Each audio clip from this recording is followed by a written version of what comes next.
Programme में आपको खुशामदीद कहते हैं। मैं असदुल्ला खान हूँ। आसमा चौधरी आज रुखसत पे होने की वजह से ये प्रोग्राम नहीं कर पा रही हैं। मैं आज ये प्रोग्राम होस्ट करूँगा।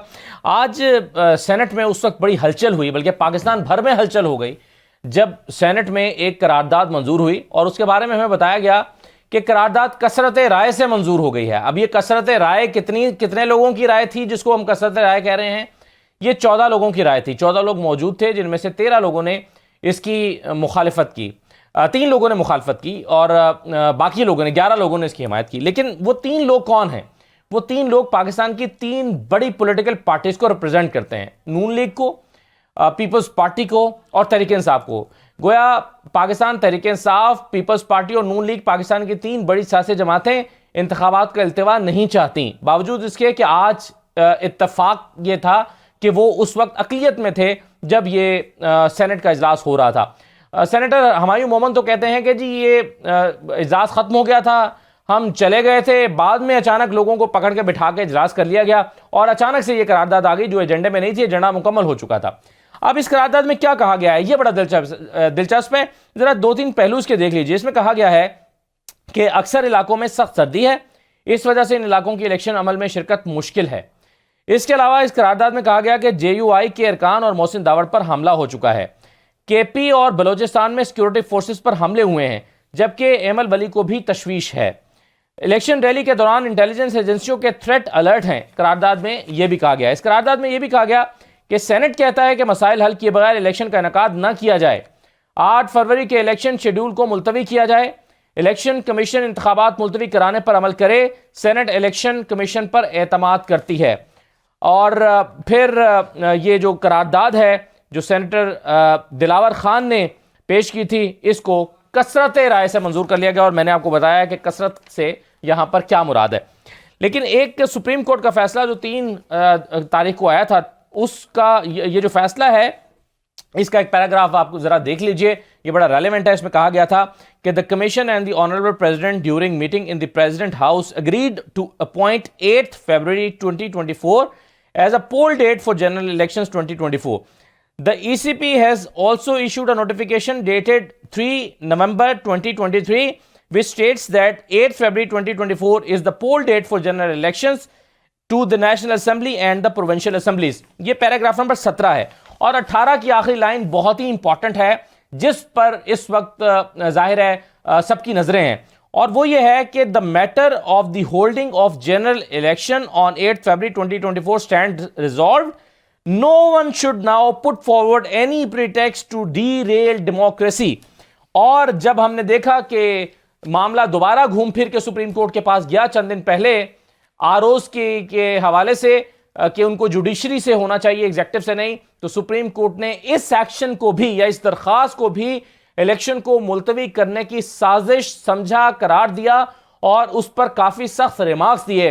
अब ये जो आज 11 के करीब सेनेटर्स जो इससे मुत्तफिक दिखाई दिए, ये 11 सेनेटर्स क्या इलेक्शंस को मुलतवी करा पाएंगे? मेरे साथ राजा आमिर अब्बास साहब मौजूद है स्टूडियो में। राजा साहब बहुत शुक्रिया, खुश आमदीद। इस हमारे साथ मौजूद हैं सीनियर तजज़ियाकार हैं इसाराना साहब, बहुत शुक्रिया, खुश आमदीद कहते हैं आपको।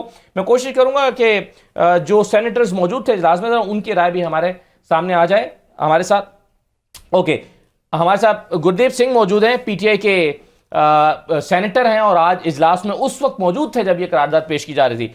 और हिदायतुल्लाह साहब भी हमारे साथ मौजूद हैं। हिदायतुल्लाह साहब ने आज इंतखाबात को मुलतवी कराने की हिमायत की है। हिदायतुल्लाह साहब, ये सर्दी और सिक्योरिटी के मामला, ये पाकिस्तान में पहले भी सर्दियों में इलेक्शन हुए हैं, आपका एक आर्गूमेंट तो फौरन रद्द नहीं हो जाता, और दूसरा सिक्योरिटी भी माजी में ऐसे इलेक्शंस कई मरतबा हो चुके हैं कि जब सिक्योरिटी के हालात इससे कहीं बुरे थे, आज तो फिर बहुत बेहतर सूरत हाल है। बात असल में ये है कि हम एक चीज को जो हाइप दे रहे हैं ना, मेरी बात को माइंड ना कीजिएगा, मैं वो पाटा का रहने वाला हूँ, मेरा शायद लहजा कुछ इस तरह ना हो। आप कहिए, आप कहिए। जी जी, मसला ये है कि मैं जो समझता हूँ रेजोल्यूशन को, इट इज जस्ट ओपिनियन, और इस पे ये जो 11 सेनेटर्स थे, इनके शायद दस्तखत करके थे या नहीं थे, मुझे नहीं मालूम क्योंकि मेरे नहीं थे उस पे। मैंने सपोर्ट सिक्योरिटी रीजंस की वजह से किया कि इसको फौरन दूर किया जाए, ठीक है जी। और ये ओपिनियन देना या रेजोल्यूशन पास करना सेनेट में, मेरे ख्याल में रोजाना 2-4 रेजोल्यूशन पास होते हैं जिस पे आज तक किसी ने अमल नहीं किया है। मैं पिछले 12 साल से सेनेट हूँ, किसी रेजोल्यूशन को उठा के देखे अगर उसको किसी ने उस पर अमल किया है। और ओपिनियन देना मेरे ख्याल में ना कोई काबिल सजा है, ना कोई सुप्रीम कोर्ट में ओपिनियन को कोई चैलेंज कर सकता है। ओपिनियन हर एक बंदा अपना रखता है, कोई ये डिसीजन नहीं है। It is not a law, nothing is behind this. इसके पीछे कुछ भी नहीं है, बैटिंग पे इसकी लॉ कोई नहीं है कि इसको रेजोल्यूशन को कोई वो कर ले। इस तरह हमने स्वास्थ्य के बारे में पूरे सेनेट ने ये रेजोल्यूशन पास किया था कि वहाँ पे जो टैक्सेस है और वहाँ पे जो जिस तरह में पहले मिनिस्ट्री थी हमें, सही है, वो हम 10 साल एक्सटेंड कर रहे थे। नहीं हिदायतुल्लाह साहब, मगर मुझे ये बताएं क्या आप क्या इस रेजोल्यूशन के एक हिस्से को सपोर्ट कर रहे हैं कि इलेक्शंस नहीं होने चाहिए सिक्योरिटी रीजंस की वजह से? आप मौसम के जवाब को जवाब नहीं मानते? मेरी तकरीर अगर आपके पास नहीं है तो मैं आपको बेच नहीं सकता हूँ, क्योंकि सबसे ज्यादा बोला मैंने नहीं। मैंने आपकी तकरीर सुनी है सेनेट में, मगर मैं आपसे ये जानना चाह रहा हूं कि क्या आप मौसम को भी जवाब मानते हैं? नहीं, मैं जिस बात पे मैंने बात की ना सिक्योरिटी को, मौसम पहले भी शर्त होते रहे, मैं उसको नहीं मानता हूँ। मेरे हल्के में पिछले कई दिनों से रोजाना बम ब्लास्ट हो रहे हैं। मैंने ये कहा है कि इसको अगर आप 2 दिन में भी कर सकते हैं ना तो हम इलेक्शन लड़ने के लिए तैयार है, मगर कम से कम इसको तो ठीक करे ना। फाटा को आपने किसके हाथ में दे दी? तो सेनेटर साहब ये फरमाइए कि क्या आप ये समझते हैं कि अगर फाटा के हालात साजगार नहीं है इलेक्शन के लिए तो उसकी वजह से पूरे मुल्क में इलेक्शन नहीं होना चाहिए? बाज दफा ऐसा भी होता है कि चंद हलकों में कुछ अरसे के लिए, महीने के लिए या चंद दिन के लिए इलेक्शन को मुलतवी कर दिया जाता है, बाकी मुल्क में इलेक्शन होने दिया जाता है। आप क्या समझते हैं कि बाकी मुल्क में भी इलेक्शन नहीं होना चाहिए? नहीं, पंजाब में बिल्कुल होनी चाहिए। पंजाब में क्या है वहां? तो सर फिर जिस करारदाद को आप सपोर्ट कर रहे हैं, जिस करारदाद को आप सपोर्ट कर रहे हैं, उस करारदाद में तो ये है कि पूरे पाकिस्तान में इलेक्शन नहीं होने चाहिए। लोग शहीद हुए। क्या हुकूमत की ये नहीं बनती कि वहां पे पुलिस के पास असला भी नहीं है कि उसको असला दे, उसको गाड़ियां दे, वो हमें सिक्योरिटी प्रोवाइड करे? मैंने पिछले 2 हफ्ते में 9 FIR दर्ज कराई अफगानिस्तान के नंबर पे जो मुझे थ्रेट्स आ रहे हैं। बिल्कुल ठीक है, कल मुझे लेटर मिला है, कल सही है। लेकिन चले मैं इस पर गुरदीप साहब के पास आने से पहले राजा आमिर अब्बास साहब मुझे ये बताएं कि क्या अगर ये कंसर्न है कि मेरे फाटा में हालात ठीक नहीं है तो क्या पूरे पाकिस्तान के इलेक्शंस रोके जा सकते हैं? देखिए, सबसे बड़ी बात तो ये है कि कंसर्न्स ऑब्वियसली हैं, लाइव थ्रेट्स हैं, लोगों को सिक्योरिटी के इश्यूज़ हैं, लेकिन अगर बेहतर यही होता कि जी जो आज सेनेटर्स थे गालिबन इसमें काफ़ी सारे बाप के थे, वज़ीर आज़म साहब भी पहले में खल बाप के ही थे, तो ये तो हुकूमत की यही ड्यूटी है कि वो इनको मुकम्मल प्रोटेक्शन दे, सिक्योरिटी दे, इनकी जान और माल की हिफाजत की वो तनख्वाह ले रहे हैं, वो बैठे हुए हैं। और क्या हम किसी थ्रेट की वजह से अपने मुल्क के आइन के अंदर कोई डेंट्स डाल सकते हैं? ऑलरेडी ये इलेक्शन का प्रोसेस डिलेड है, क्या हम इसको डिले करके ये कर सकते हैं कि जी जो 90 डेज़ का टेन्योर है, जो care taker governments already without justification बैठी हुई हैं, उनको फर्दर आगे ले जा सकते हैं? मार्च में हमारे पास सेनेट के इलेक्शंस आ रहे हैं, क्या हम इलेक्शंस को फर्दर डिले करके सेनेट के इलेक्शंस को भी एक गैर आइनी तौर पे को एक्सटेंड करेंगे? क्या करेंगे? क्योंकि जब आपकी असेंबलीज नहीं होंगी तो सेनेट का कोरम पूरा नहीं होगा।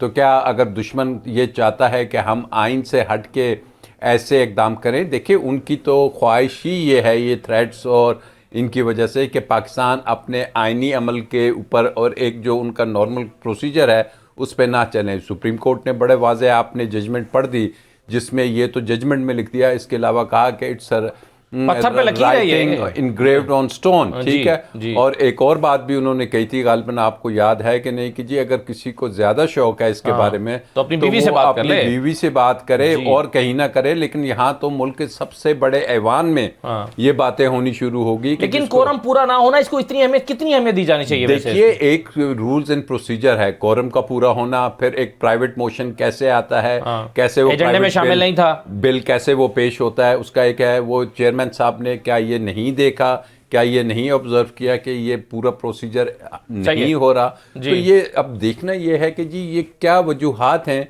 कि क्यों इलेक्शंस के बारे में हम फजलुर रहमान साहब की भी हर चौथे दिन ये एक स्टेटमेंट सुन लेते हैं कि जी चलिए, फजलुर रहमान साहब तो फिर भी इलेक्शन कमीशन से कह रहे हैं ना, जो रेलेवेंट फोरम है। Senate is not the relevant forum, वो तो इलेक्शन कमीशन ने डिसाइड करना है कि इलेक्शन होंगे। नहीं, डिसाइड तो ऑब्वियसली अब इलेक्शन कमीशन भी नहीं कर सकता, वो सुप्रीम कोर्ट नहीं है। अगर इलेक्शन कमीशन भी किसी नतीजे पे आता है तो without going to the supreme court, ये this is a verdict given by the supreme court के बगैर नहीं हो तो सकता। ये चीजें हैं। ये वो एक बात और के बज़ाहिर ये वो है कि जी अगर गालिबन कहीं नजर आ रहा है कि जी हमने तो जाना था अवाम के पास और वो रास्ता ढूंढ रहे हैं कहीं और का, और अब वो फार्मूला कामयाब नहीं हो रहा, अवाम में जाया नहीं जा रहा। ये बात मैं इशारा राना साहब से पूछूंगा, जरा मैं पॉलिटिकल कमेंट उनसे लूंगा, लेकिन पहले गुरदीप साहब ये बताइए, आपके बारे में खबरें चली कि जब ये सब कुछ हो रहा था तो आप खामोश रहे, और इससे ये तासुर मिला टीवी पर चलने वाली खबरों से कि आपने या तो आपको पता नहीं था कि पॉलिसी क्या है या क्या कहना है, या फिर आपने खामोश हिमायत की।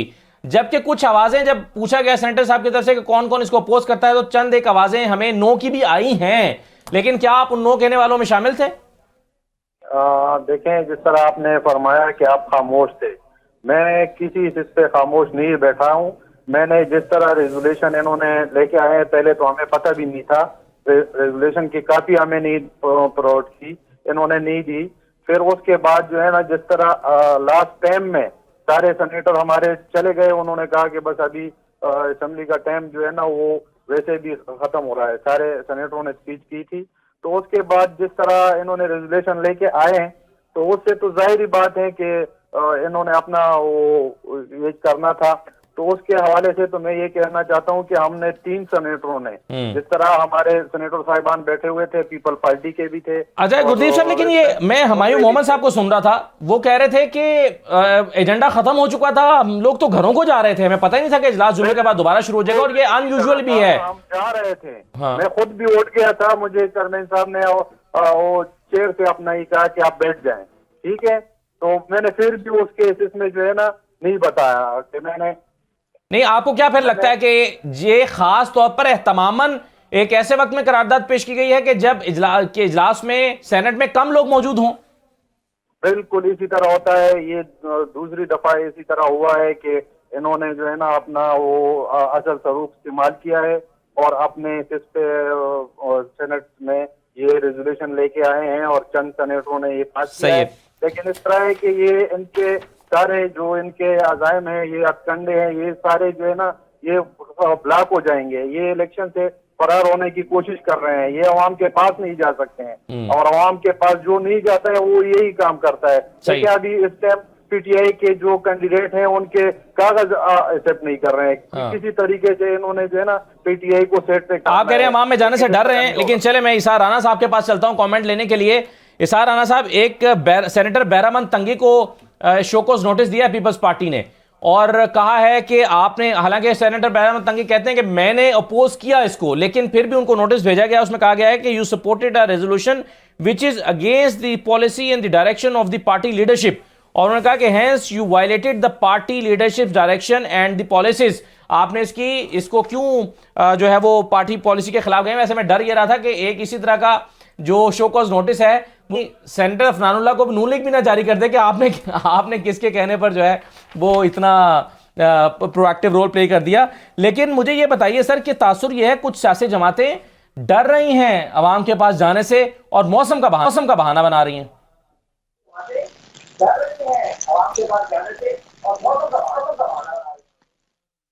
देखें, बात यह है कि मैं तो सिंपल से एक सवाल पूछ रहा हूँ, गुरदीप साहब भी यहाँ मौजूद हैं, बाकी लोग भी मौजूद हैं, तो इनसे ये पूछें कि इन्होंने कोरम की निशानदेही क्यों नहीं की? अगर ये समझ रहे थे कि ये ठीक नहीं हो रहा तो कोरम की निशानदेही कर देते और करारदाद टेक्निकली जो है वो पास भी नहीं हो सकती थी।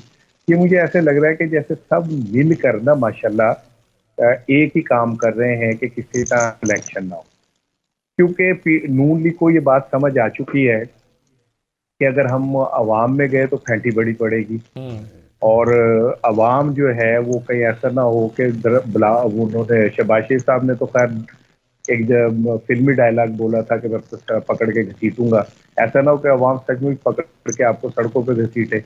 तो वो तो इंतखाबात में जाना नहीं चाहते, उन्होंने अभी तक टिकटें भी नहीं रिलीज की, और फिर उनके ऊपर जो जिम्मेदारी थी कि वो मासूम खान के जो खिलाफ राय हमवार करे वो भी नाकाम हो गई और वो 0+0+0 साबित हुए। तो उनसे तो कोई अच्छी उम्मीद जो रखी जा सकती थी, रख सकते थे, वो तो पूरी नहीं हो सकी। फिर दूसरी बात ये, मेरे 2-3 जरा डिफरेंट से सवाल है कि क्या अगर फर्ज करें ये इलेक्शन हो जाते हैं, क्या ये इलेक्शन कोई सियासी इस्तेकाम ला सकेंगे? फिर मेरा सवाल है कि अगर ये फर्ज करें इलेक्शन हो भी जाते हैं तो क्या इन्हें शफाफ करार दिया जा सकेगा? फिर मेरा सवाल है कि चले इलेक्शन हो जाते हैं और हुकूमत बन जाते तो क्या उस हुकूमत को अवामी हुकूमत करार दिया जा सकेगा? सही। फिर मेरा एक सवाल है कि क्या इस्टेब्लिशमेंट इंतखाबात करा के नवाज शरीफ और मरियम साहिबा पे एतमाद कर सकती है? और फिर मेरा एक सवाल है कि क्या नवाज शरीफ साहब के पास कोई गीदड़ सिंगी है जो वो लाके और पाकिस्तान की काया पलट देंगे? तो मुझे ऐसा लगता है कि मैंने अपने 22 दिसंबर के प्रोग्राम में भी ये कहा था कि मुझे नजम सेठी साहब की चिड़िया मुझसे भी फ्लर्ट करती है कभी कभी ना, तो उन्हें बताए बगैर। तो वो मेरे पास आई थी, मैंने बातों बातों में जब उसे कुरेदा, मतलब दूर से कुरेदा, करीब से नहीं। अच्छा। तो उसने मुझे बताया कि इंतखाबात तो होते नजर नहीं आ रहे। मैंने अपने प्रोग्राम में भी ये बात की थी। सर खुदा के लिए तो टीवी मुझे पर ये ऐसा बात ना लगता है कि करें, ये सबकी खुदा के लिए ये बात जाके इसी में है। अपनी अहलिया मोहतरमा से करें, टीवी पर ये बात मत करें कि इंतखाबात होते नजर नहीं आ रहे। इंतखाबात तो हो रहे हैं।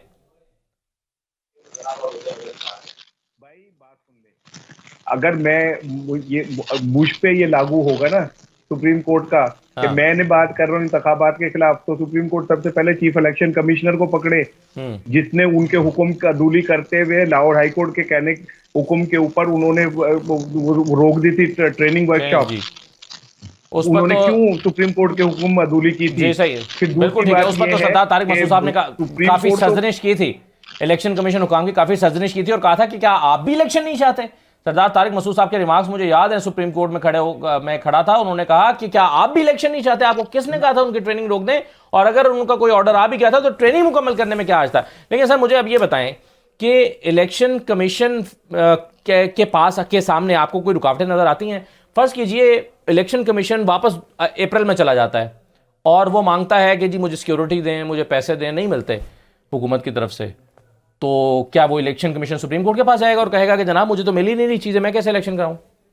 देखिए, फिर ना सिर्फ इलेक्शन कमीशन जाएगा, फिर वो अदारे भी जाएंगे। हम तो पहले से कहते आ रहे हैं कि जब पंजाब और केपी के इलेक्शंस में डिफेंस मिनिस्ट्री ने और फाइनेंस मिनिस्ट्री ने और इंटीरियर मिनिस्ट्री ने पंजाब और केपी के इलेक्शंस कराने में इनकार किया था और कहा था ये चीज़ें हम नहीं मुहैया कर सकते, तो उस वक़्त सुप्रीम कोर्ट जोन सी थी उसका काम था कि वो उनको कॉन्टेम्प्ट के नोटिसेस इशू करते। और उस वक़्त भी ये कहा जा रहा था कि even election commission of Pakistan के ख़िलाफ़ भी ये प्रोसीडिंग्स होनी चाहिए। और मैं समझता हूँ कि चलें इलेक्शन कमीशन ऑफ पाकिस्तान जो कि एक आइनी अदारा है उसके ख़िलाफ़ ये प्रोसीडिंग्स का तरीक़ाकार कुछ और होता है, लेकिन अगर कोई ऐसी अमल होगा तो फिर ये जो पत्थर पे लकीर वाली बात है और ये जो आपने पैरा 17 पढ़ा है इसमें तो वाज़ेह है कि अगर कोई इसमें लिखा हुआ है किसी किस्म का उज़र नहीं होगा, तो उसमें अगर कोई जाता है तो फिर वो तैयार हो जाए कि जी कॉन्टेम्प्ट भी होगी और सुप्रीम कोर्ट उन्हें बुलाएगी भी और सुप्रीम कोर्ट सर्जनिश से शायद आगे बढ़ेगी। और मैं नहीं समझता कि अगर अब वो जो चिड़िया है तो आप देखते हैं कि चिड़िया कैसे इसको आगे लेके चलती है। चिड़िया के पर न जल जाएंगे अगर? नहीं सर, चिड़िया के पर नहीं चलेंगे। अच्छा? बिल्कुल नहीं चलेंगे। अब यही चिड़िया डिटर्मिन करेगी। बहरहाल ये जो सुप्रीम कोर्ट के आगे भी नहीं चलेंगे? नहीं सर, सुप्रीम कोर्ट तक पता नहीं पहुंचती है कि नहीं पहुंचती है। अच्छा। अब बात ये है कि जी इलेक्शंस वो ही बात है कि ये क्यों, आप देखें ना, आपके पास पता नहीं वो तमाम सेनेटर्स के नाम हैं कि नहीं, उसमें मेजॉरिटी गालिबन बाप पार्टी के थे। जी हाँ, अब बाप पार्टी, चेयरमैन साहब बाप पार्टी, वजीर आजम साहब बाप पार्टी, तो हमें नहीं समझ आ रहा कि क्या इनसे पूछा जाएगा कि जी उनका घर जरा दूर है ना, वो भी सेनेट के यहीं बैठे हुए थे, भी गए नहीं थे, तो बाकी लोग जरा घर भाग गए थे कि जरा करीब के रहने वाले हैं। सेनेट में पेश की जाने वाली करारदाद पे हम बात कर रहे हैं। हमारे साथ सेनेटर हिदायतुल्लाह साहब मौजूद हैं। हिदायतुल्लाह साहब, आपने एक बहुत ही अहम आज एक करारदाद को सपोर्ट किया दिलावर खान साहब की, लेकिन बेहतर ना होता कि इतनी इंपॉर्टेंट डिमांड आप करने अगर जा रहे हैं तो आप लोग जो बड़ी सियासी जमातें हैं उनसे मुशावरत कर लेते ताकि आपका वजन और बढ़ जाता। पाकिस्तान की 3 बड़ी सियासी जमातों ने इसको अपोज कर दिया, ना पीपल्स पार्टी आपके साथ है, ना नून लीग है, ना तहरीक इंसाफ है। तो बेहतर ना होता कि इतनी जल्दबाजी ना की जाती और इसको जोरदार तरीके से बाकियों को साथ में शामिल करके आप ये करते हैं? एक तो मुझे इस बात की समझ नहीं आ रही कि ये पार्टियां गायब क्यों थी। एक चीज मुझे ये समझ नहीं आ रही थी, क्योंकि नमाज के वक्फे से पहले बाकायदा चेयरमैन साहब ने कहा कि नमाज का वक्फा है, इसके बाद सदन स्टार्ट होगा। वो रिकॉर्ड के ऊपर है। ठीक। और मैं उसी वक्त आया हूँ, मैं कोई 2-3 महीने के बाद पार्लियामेंट में आया, और आज से पहले मुझे नहीं पता था कि इस तरह की कोई करारदाद होगी या आएगी इस वक्त से पहले। ठीक अच्छा। है। और एक आप बंदे को तो मार सकते हैं, उसकी सोच को नहीं मार सकते। मैं एक चीज का कायल हूँ, वहाँ पे मैंने जो बातें की ना, मैं ज्यादातर अफनानुल्लाह मेरे बड़े अच्छे दोस्त है, मैं ये समझ नहीं पा रहा था कि वो इतनी कोई एटिकेट से बाहर बातें कर रहे थे। तो उन्होंने दिलावर खान को कहा कि आप स्मगलर है, आप चोर है। मेरी बात ज्यादातर वहां से स्टार्ट हुई है, और मैं समझता हूँ कि पाकिस्तान की तमाम जो बड़ी पार्टियां हैं, किसी के मंशूर में ये जो हम 1979 से पाटा के लोग इस आग में जल रहे, किसी पार्टी के मंशूर में नहीं लिखा हुआ है कि इसका हल क्या होगा। सही। ये जो रोजाना हमारी लाशें गिर रही है। दूसरी बात जो आज की अहमियत रखती है जी, वो है हमारी जो फाइनेंशियल पोजीशन है, किसी पार्टी के मंशूर में नहीं है। ठीक है। तो ये इलेक्शन करके आके हमारे जैसे ये टाइम गुजारने के लिए क्या इलेक्शन करना है, इसके लिए चाहे मुझे सुप्रीम कोर्ट फांसी भी दे रही है, मेरा जाती सोच है। नहीं सर, मगर मेरा बदल नहीं सकता। हाँ ठीक है हिदायतुल्लाह साहब, आप कहते हैं अपने इलाके की मैंने बात की है, मैं करता रहूंगा चाहे मुझे ठीक है, कुछ भी करे। हिदायतुल्लाह साहब ये बताएं कि आपका जो फोरम है, सेनेट का फोरम, ये तो या कानून साजी का फोरम है या चलें आपके पास ये दस्तयाब फोरम है, आपने उस पर बात की है, लेकिन ये फोरम इलेक्शन को डिले नहीं कर सकता। आपको क्या, आप नहीं समझते कि आप लोगों को फिर रेलेवेंट फोरम पे जाना चाहिए, इलेक्शन कमीशन या सुप्रीम कोर्ट के पास? मैं आपको कह रहा हूँ इस वक्त से पहले तो मुझे पता ही नहीं था। ठीक है ना। दूसरी बात ये ना, आज आप 2-3 महीने के बाद सेनेट में आए तो ये महज इत्तेफाक था कि आज ही ये करारदाद पेश हो रही थी और आज ही आप आ रहे थे? ये बिल्कुल मेरे लिए महज इत्तेफाक था, शायद दूसरे लोगों के लिए ना। मैं आपको एक बात बता दूं, सर इसमें कितने रेजोल्यूशन पिछले 1 साल में पेश हुए जिस पे अमल हुआ है? This is just opinion of resolution. इस तरह से हम कई रेजोल्यूशन हमने पास किए, पाकिस्तान को हमने जन्नत बनाया हुआ था कभी रेजोल्यूशन। बिल्कुल सही है। चलिए, हिदायतुल्लाह साहब कह रहे हैं कि मैं इस पर खड़ा हूं अपने मौक़िफ़ पर, और एक ऐसी चीज करारदाद में शामिल की है, इसमें अभी अपने मौक़िफ़ में शामिल की जो करारदाद में भी नहीं थी। इसार राना साहब, हिदायतुल्लाह साहब कह रहे हैं कि मुआशी हालात भी तो नहीं है, हालांकि ये नुक्ता करारदाद में नहीं है, लेकिन अब हिदायतुल्लाह साहब की ये ज़बानी में पता चल रहा है कि मुआशी हालात ठीक करें फिर इलेक्शन कराएं। तो इस तरह तो इलेक्शन कभी भी नहीं होंगे फिर इसार राना साहब, क्योंकि कभी मौसम आड़े आएगा, कभी माशी हालात, कभी सिक्योरिटी, खुदा ना खास्ता।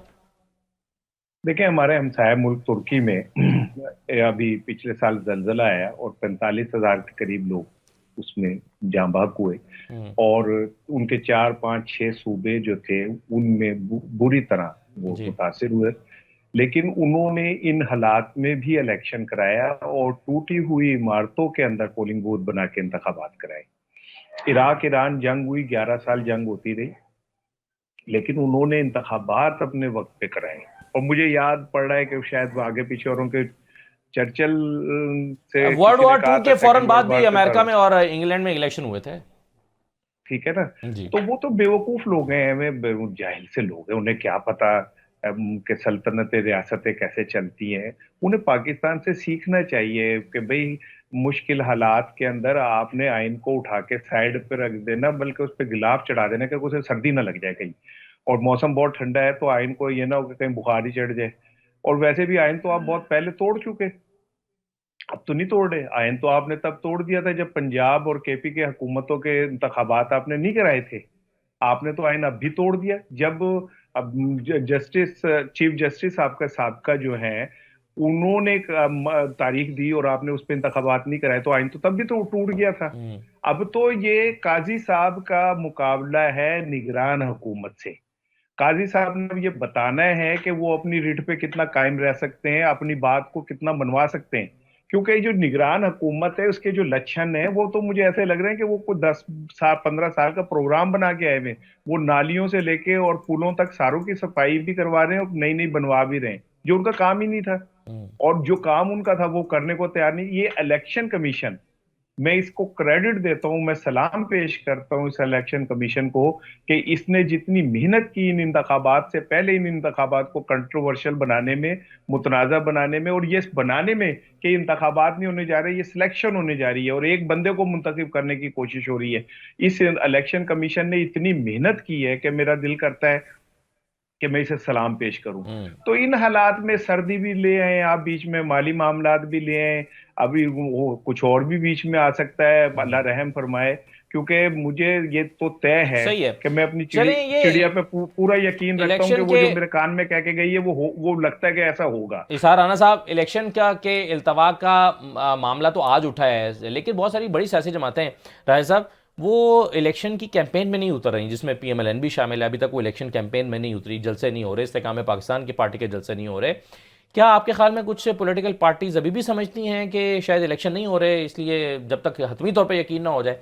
और दूसरा मेरा सवाल यह है कि अगर फ़र्ज़ कीजिए ये बात मान ली जाए कुछ सेनेटर साहिबान की कि इलेक्शन को मुलतवी कर दिया जाए, तो इसके बाद जो डेट आएगी, ये इतनी दफ़ा मुलतवी हो चुके होंगे, कौन मानेगा कि इलेक्शन होने जा रहे हैं? असदुल्ला, इलेक्शन की ये एक मुनफरद इंतखाबात होने जा रहे हैं इस दफ़ा। आपको किसने कहा कि कंपेन नहीं हो रही है, लेकिन इस दफ़ा आवाम के सामने नहीं हो रही कंपेन। कोई कहता है मैंने सदर बनना है, हाँ, कोई कहता है कि जी ये तो नहीं बन सकता, छोटा है, मैंने वज़ीर आज़म बनना है। कंपेन कर रहे हैं वो अपनी, मैं क्वालिफाई करता हूँ। कोई कहता है कि जी फिर मुझे क्यों बुलाया हुआ है। ठीक है, तो कंपेन तो हो रही है, लेकिन अवाम इस पूरे इलेक्शन के प्रोसेस से दूर करने की मुकम्मल तौर पे जो अभी इन्होंने तारीफ़ की इलेक्शन कमीशन ऑफ पाकिस्तान की, उसमें यही कोशिश की जा रही है कि पब्लिक को इस प्रोसेस से, इलेक्शन 8 फरवरी का असदुल्ला नाम नहीं है।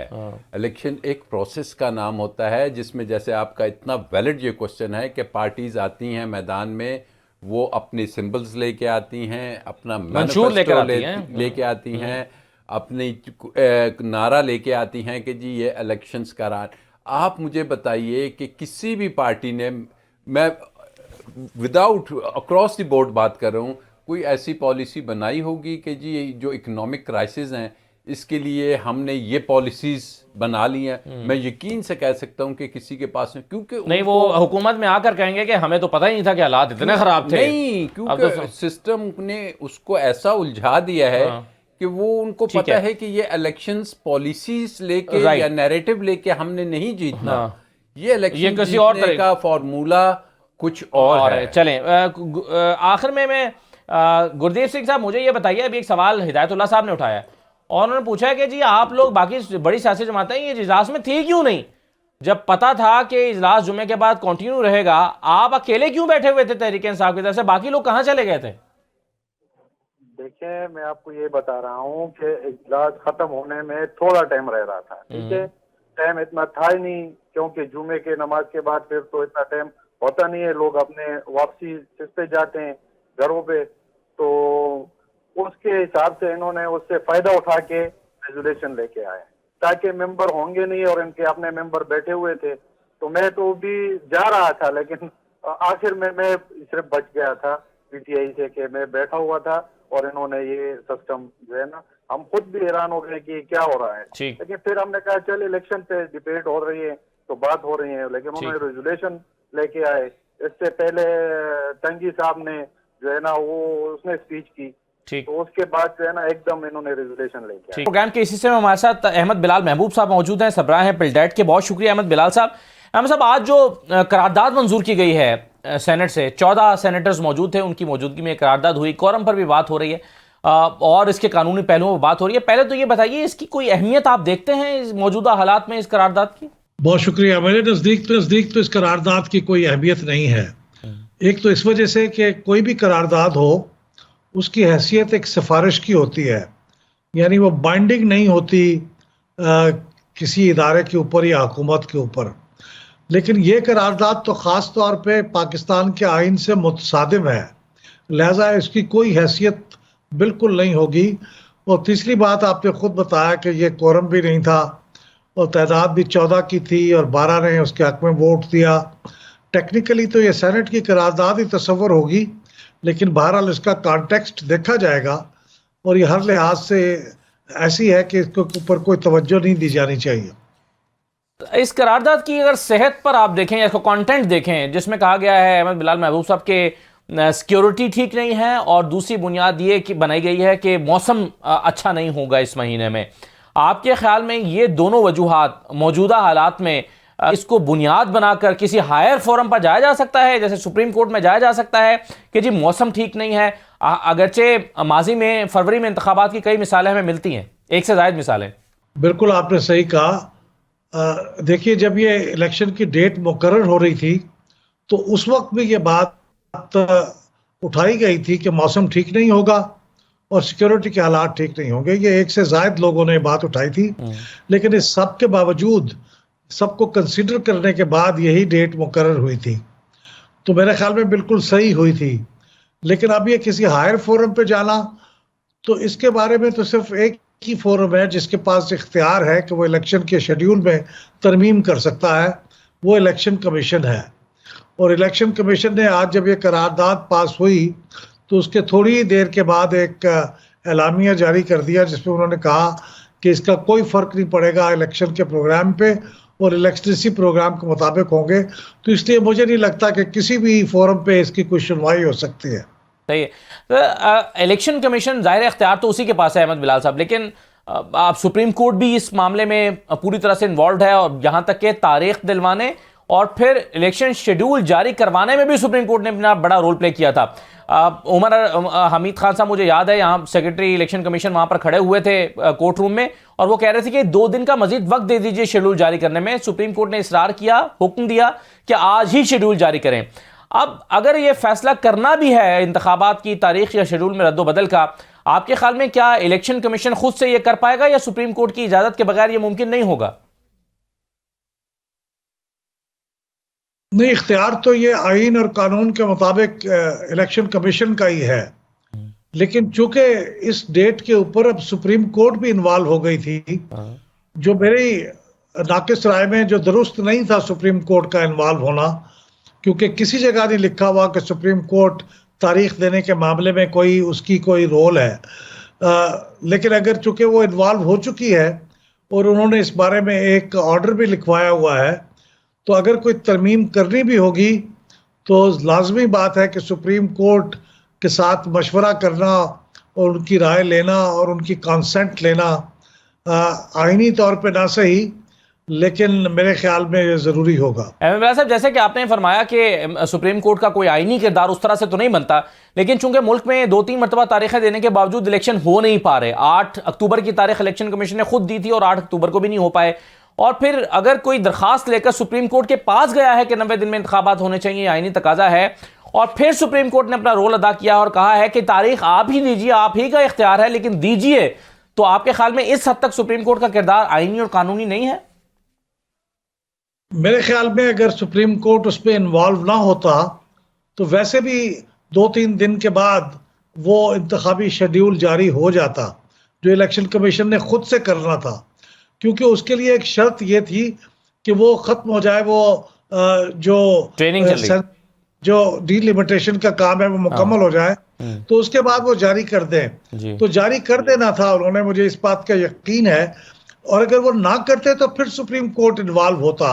लेकिन बहरहाल ये बात ऐसी है जो हो चुकी है, जिसे कहते हैं ना पास्ट एंड क्लोज ट्रांजैक्शन है, तो वो सुप्रीम कोर्ट ने ये कर दिया, बाकी फरीक भी उस पर शरीक हो गए, तो बहरहाल ये हो चुका है। लेकिन अब भी इसके अंदर इस तरह की चीज़ें आना, तो ये मुझे लगता है किसी साजिश की बू लगती है जो कुछ हो रहा है, और इस साजिश को नाकाम बनाना चाहिए तमाम इदारों को मिलकर। आप कह रहे हैं कि आज जो करारदाद सेनेट में मंजूर हुई है ये एक साजिश के तहत हुई है?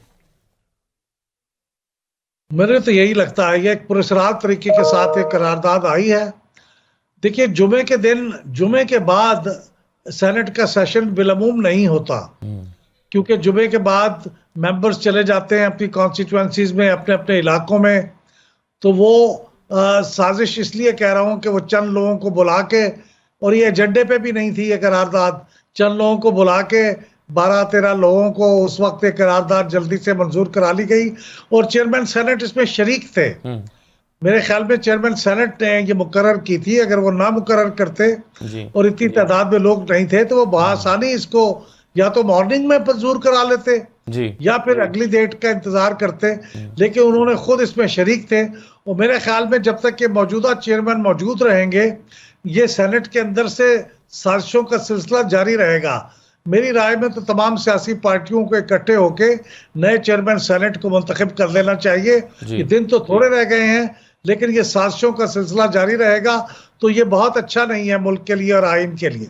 सही है। अहमद साहब, हमने पिछले साल जब अप्रैल मई में देखा था इलेक्शन की तारीख आई, इलेक्शन कमीशन ने सुप्रीम कोर्ट में जाकर बताया, अगरचे सुप्रीम कोर्ट का वाज़ेह हुक्म मौजूद था, तारीख आ चुकी थी, लेकिन इलेक्शन कमीशन ने जाकर बताया कि जनाब हम तो तैयार हैं लेकिन हमें सिक्योरिटी भी नहीं मिल रही, हमें पैसे भी नहीं मिल रहे, फंड्स नहीं मिल रहे।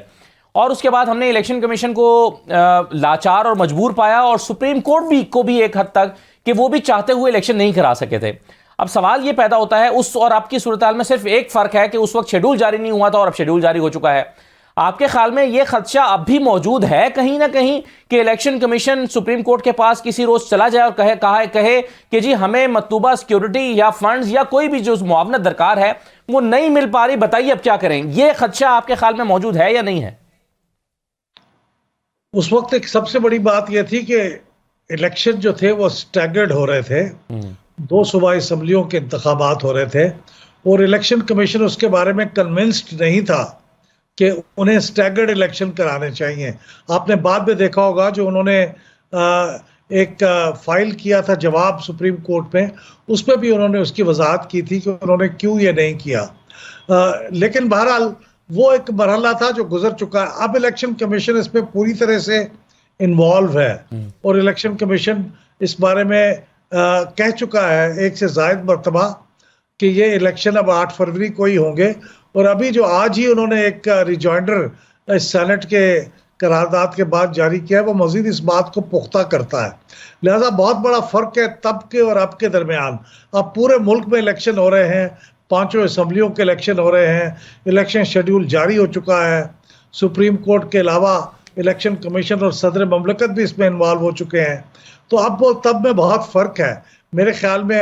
अब इसका मजीद अनलेस ये कि कोई बहुत ही बड़ा, जिसे कहते हैं ना, कोई ऐसा बड़ा अनफॉर्चुनेट वाक़या हो जाए जो पूरे कम्प्लेक्शन को बदल दे, उसकी बात अलग है। लेकिन जिन वाक़यात की तरफ आज की करारदाद में इशारा किया गया है, मेरा नहीं ख्याल कि उसकी बुनियाद पे इंतखाबात मुलतवी हो सकते हैं। वो जवाब कमजोर है आपके ख्याल में? तो बिल्कुल कॉन्स्टिट्यूएंसीज में शायद हो जाए जहाँ पे मौसम की खराबी बहुत हो, जहाँ पे सिक्योरिटी के हालात खराब हो, माजी में भी होते रहे हैं, लेकिन उससे ज्यादा मेरे ख्याल नहीं है कि किसी भी जगह पे इंतखाबात मुलतवी हो सकते हैं। अहमद बिलाल साहब, इस वक्त मुतअद्दिद हल्के अफराद, सियासी जमातें और ख़ास तौर पर 1-2 सियासी पार्टीज़ वो ये समझती हैं कि उन्हें लेवल प्लेइंग फील्ड नहीं मिल रही। और जो कुछ हमने हालिया दिनों में देखा है, कागजात छीनने का मामला हो या तायद कुनिंदा और तजवीज़ कुनिंदा को गिरफ्तार कर लेने और आरओ के ऑफिस ना पहुंच जाने का मामला हो, तो बहुत सारी चीज़ें पाकिस्तान की तारीख में शायद पहली मरतबा हो रही हैं। आपके ख्याल में ये दोहाई जो चंद सियासी जमातें दे रही हैं कि उन्हें लेवल प्लेइंग फील्ड नहीं मिल रही और उनकी सुनवाई भी उस तरह से नहीं हो रही, आपके ख्याल में ये मौक़िफ़ उनका दुरुस्त है? देखिए, कुछ मामलात में तो उनकी शिकायत में वज़न हो सकता है, लेकिन जहाँ तक नॉमिनेशन फॉर्म्स को जमा कराने का ताल्लुक है और उनके रिजेक्ट होने का ताल्लुक है, मेरे ख्याल में उनके नॉमिनेशन फॉर्म्स जमा भी हुए हैं, क्योंकि ओवरऑल जो तादाद है वो पिछली इलेक्शन से 30% ज़्यादा है जो नॉमिनेशन फॉर्म्स की। तो इसलिए मेरे ख्याल में उसमें हो सकता है कुछ लोगों ने बदतमीज़ी की हो और उन लोगों के खिलाफ एक्शन होना चाहिए जिन्होंने छीनने की कोशिश की, लेकिन बिलाखिर वो कामयाब नहीं हो सके। नॉमिनेशन पेपर तो जमा हो गए जिन लोगों ने करवाने थे। अब जो रिजेक्शन की बात है उसके ऊपर भी जो इत्तलात हैं वो ये कि एपेलेट ट्रिब्यूनल्स उसके ऊपर उसको करेक्ट कर रही हैं जहाँ जहाँ उसके ऊपर आरओज का फैसला सही नहीं था। और माजी में भी ऐसे होता रहा है कि आरओज जहाँ पे सही नहीं करते थे एपेलेट ट्रिब्यूनल सही कर देता था। तो मेरे ख्याल में लेकिन सर अहमद बिलाल साहब, अगर एपेलेट ट्रिब्यूनल से फैसले आ भी जाएं और वो कागजात मंजूर हो भी जाएं, फिर भी उमैर नियाजी साहब जो लाहौर हाई कोर्ट में अली बाकिर नचवी साहब की अदालत में जो दरख्वास्त लेकर गए थे, क्या आपको वो शिकवा, शिकायत या खदशा दुरुस्त मालूम नहीं होता कि जिसमें कहा गया था कि आरओज को जुडिशरी से लिया जाए, एग्जेक्टिव से ना लिया जाए, क्योंकि अगर एग्जेक्टिव से लिया जाएगा तो फिर ऐसा होगा जैसा कि हुआ। अब ये तो एक बहुत बड़ी दलील नहीं होगी कि अगर एपलेट ट्रिब्यूनल से, एपलेट कोर्ट से अगर कागजात मंजूर हो जाते हैं और इतनी बड़ी तादाद में मुस्तरद हुए हैं उससे पहले, तो ये बजाय खुद एक आरओज के ऊपर भी एक चार्जशीट या सवालिया निशान नहीं है? देखिए, गुजारिश ये है कि मुस्तरद होने की जो तादाद है वो भी पिछले सालों की जैसी है, पिछले इलेक्शनों जैसी है। कोई एक्स्ट्रा ऑर्डिनरी तादाद मुस्तरद नहीं हुई। 12% के करीब इस दफ़ा मुस्तरद हुए हैं आरओज की तरफ से, और 13 में 15% हुए थे, और 18 में ये कोई तकरीबन ये 11 या 10% के करीब हुए थे, 10-11% के करीब। तो माजी के अगर आप 6-7 इलेक्शन ले लें तो इस दफ़ा जो मुस्तरद हुए थे आरओज की तरफ से, उनकी तादाद कोई एक्स्ट्रा ऑर्डिनरी नहीं थी। यानी ये थोड़ी सी तहकीक कर लेनी चाहिए, क्योंकि प्रोपेगेंडा तो बहुत होता है लेकिन हकीकत हाल उससे मुख्तलिफ होती है। अब ये जो एपलेट ट्रिब्यूनल्स के सामने कितने केसेस जो है वो रिजेक्टेड, वो करेक्ट होंगे, ये जब एदाद शुमार आ जाएंगे तो उसके बाद इसके ऊपर तज्जिया किया जा सकता है। लेकिन अब तक का जो प्रोपेगेंडा है या अब तक के जो खदशात हैं वो खुशकिस्मती से दुरुस्त साबित नहीं हुए। हाँ, लेकिन लतीफ खोसा साहब ने सुप्रीम कोर्ट में खड़े होकर, अहमद बिलाल साहब सुप्रीम कोर्ट में खड़े होकर लतीफ खोसा साहब ने कहा कि हमारे जो बेशतर कागजात नामजदगी मुस्तरद हुए हैं, और वो ये दावा कर रहे हैं कि 668 लोगों के, उनकी जमात के 668 लोग कम अज कम, उससे ज्यादा होंगे लेकिन मुस्तरद हुए हैं। और वो कहते हैं कि उनमें से 90% वो लोग हैं जिनके मुस्तरद किए जाने की वजह यह है कि उनके तायद कुनिंदा और तजवीज़ कुनिंदा आरओ ऑफिस नहीं पहुंच सके। और वो क्यों नहीं पहुंच सके, उसके लिए कुछ वीडियोस वो सुप्रीम कोर्ट में लाए थे सीडी में लेकर, और वो चाहते थे कि उसको प्ले किया जाए। तो ये तो कम अज कम आपको थोड़ा सा माजी की निस्बत मुख्तलिफ लगता है? नहीं, देखिए, ये जो सबूत होते हैं वो सीडीज में नहीं लाए जाते, वो वीडियो नहीं दिखाई जाती। ये तो सियासी बयानात होते हैं कि वीडियो दिखाई जाए ताकि फिर वो पब्लिक को दिखाई जाए और उससे एक पॉलिटिकल मैसेजिंग करे। आप ये बताते हैं अदाद शुमार कि हमारे इतने लोग थे टोटल, उसमें से इतने लोगों के रिजेक्ट हुए हैं, वो कोई अदाद शुमार अब तक नहीं आए हैं। सिर्फ सेंट्रल पंजाब के चेयरमैन ने हमें बताया है, और उसमें भी जो अब तक का पता चला है वो है कि 23% पीटीआई के रिजेक्ट हुए हैं।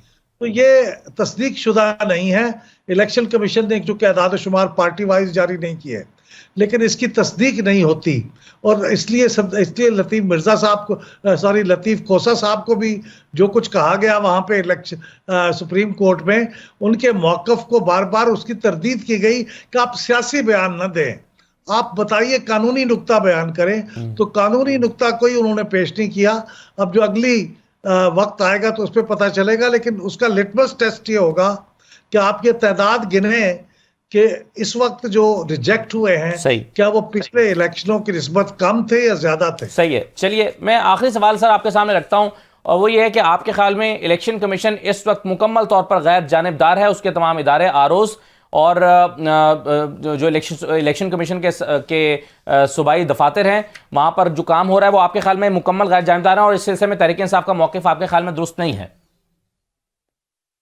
इलेक्शन कमीशन मेरे ख्याल में गैर जानिबदार है बहसियत मजमूई। उसमें से कोई शिकायत का कोई मौका होता है तो उसके बारे में एतराज़ किया जा सकता है, लेकिन मैं चूँकि बहसियत मजमूई चीज़ों को मॉनिटर करता रहा हूँ, मुझे तो उसमें जानिबदारी नज़र नहीं आई। लेकिन जिसके खिलाफ फैसला जाता है वो जाहिर है उसके खिलाफ बहुत बुरी तरह से रिएक्ट करता है। बाई इलेक्शंस बहुत से ऐसे हैं जो पीटीआई ने जीते हैं, लोकल गवर्नमेंट के इलेक्शन ऐसे हैं जो पीटीआई ने जीते हैं। तो इसलिए ये कहना कि ये इलेक्शन कमीशन गैर जानिबदार नहीं है, ये मेरे ख्याल में दुरुस्त नहीं है। हाँ, गलतियां हो सकती हैं, होती हों, जहां जहां गलती होती है उसको पॉइंट आउट किया जाए, और अगर जरूरत पड़े तो अदालत में भी उसके ऊपर सुनवाई हो सकती है कि उसको स्पेसिफिकली पेश किया जाए। ठीक है, बहुत शुक्रिया अहमद बिलाल महबूब साहब, बहुत शुक्रिया प्रोग्राम में शिरकत करने के लिए। नाज़रीन, ये ख्यालात सुने, वो समझ रहे हैं कि जो करारदाद आज पेश की गई है इससे किसी साजिश की बू आती है, और वो ये भी समझते हैं कि कानूनी तौर पर इस करारदाद की कोई हैसियत नहीं है, और ये करारदाद जो सेनेट में आज 14 अफराद की मौजूदगी में पेश की गई और फिर पास कर ली गई, ये इलेक्शन कमीशन पर असरअंदाज नहीं हो सकती। ये उनकी राय है। ये आज का प्रोग्राम था, इजाज़त दीजिए, अल्लाह हाफिज़।